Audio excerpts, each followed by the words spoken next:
Hello साथियों, आप सभी का स्वागत करती हूँ आपके चैनल हिंदी साहित्य बाय प्रियंका मैम में। आशा करती हूँ आप सभी अच्छे और स्वस्थ होंगे। आज हम सब पढ़ेंगे हिंदी साहित्य में कवि और उनके उपनाम के बारे में। तो चलिए समय को व्यर्थ नहीं करेंगे, शुरू करते हैं। पहला प्रश्न है हमारा, हिंदी का गोल्ड स्मिथ किसे कहा जाता है? तो हिंदी का गोल्ड स्मिथ सियाराम शरण गुप्त जी को कहा जाता है। दूसरा प्रश्न है, हिंदी का टेनिसन किसे कहा जाता है?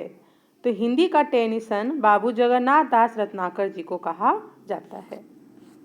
तीसरा क्वेश्चन है, बिहार का महावीर प्रसाद द्विवेदी किसे कहा जाता है? तो बिहार का महावीर प्रसाद द्विवेदी आचार्य शिव पूजन सहाय जी को कहा जाता है। चौथा क्वेश्चन है, हिंदी का लघु प्रसाद किसे कहा जाता है? तो हिंदी का लघु प्रसाद जगदीश चंद्र माथुर जी को कहा जाता है। पांचवा क्वेश्चन है, आधुनिक रसखान किसे कहा जाता है? तो आधुनिक रसखान श्री अब्दुल रशीद जी को कहा जाता है। छठा क्वेश्चन है, आधुनिक रहीम किसे कहा जाता है?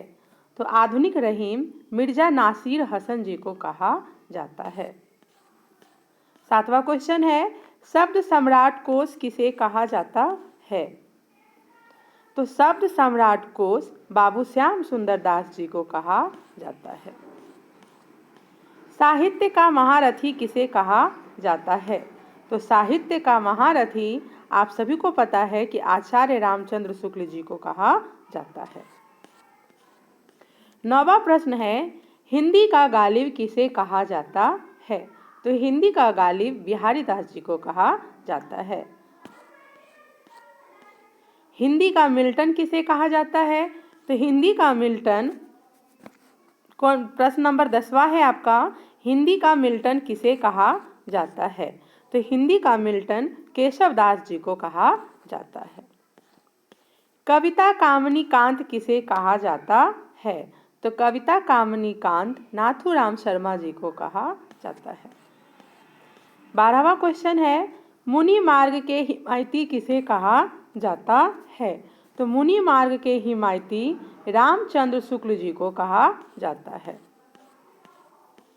ऊंची योग्यता का कवि किसे कहा जाता है? तो ऊंची योग्यता का कवि गदाधर भट्ट जी को कहा जाता है। हिंदी का लैंप किसे कहा जाता है? तो हिंदी का लैंप प्रताप नारायण मिश्र जी को कहा जाता है। हिंदी का मम्मट किसे कहा जाता है? तो हिंदी का मम्मट पंडित रामदीन मिश्र जी को कहा जाता है। 16वां क्वेश्चन है, अवतारी पुरुष किस कवि को कहा जाता है? तो अवतारी पुरुष महावीर प्रसाद द्विवेदी जी को कहा जाता है। हिंदी का इलियट किसे कहा जाता है? तो हिंदी का इलियट अज्ञेय जी को कहा जाता है। छोटे निराला किस कवि को कहा जाता है? तो छोटे निराला जानकी वल्लभ शास्त्री जी को कहा जाता है। हिंदी का मल्लीनाथ किसे कहा जाता है? तो हिंदी का मल्लीनाथ राजा लक्ष्मण सिंह जी को कहा जाता है। आधुनिक काल का पद्याकर किसे कहा जाता है? तो आधुनिक काल का पद्याकर बाबू जगन्नाथ दास रत्नाकर जी को कहा जाता है। 21वां क्वेश्चन है, भ्रमरानंद या परंपराजीवी किसे कहा जाता है? तो विद्यानिवास मिश्र जी को कहा जाता है। 22वां क्वेश्चन है, अष्टावक्र किसे कहा जाता है? तो अष्टावक्र पांडे बेचन शर्मा जी को कहा जाता है। 23वां और लास्ट प्रश्न है ये आपका, साहित्य शार्दुल किसे कहते हैं? तो साहित्य शार्दुल साहित्य के दुनिया में निराला जी को कहा जाता है। आशा करती हूँ आप सभी को वीडियो पसंद आई होगी। अगर वीडियो पसंद आई है तो वीडियो को लाइक एंड सब्सक्राइब जरूर करें और वीडियो को अंत तक देखें, साथ में अपना सुझाव भी दें। धन्यवाद।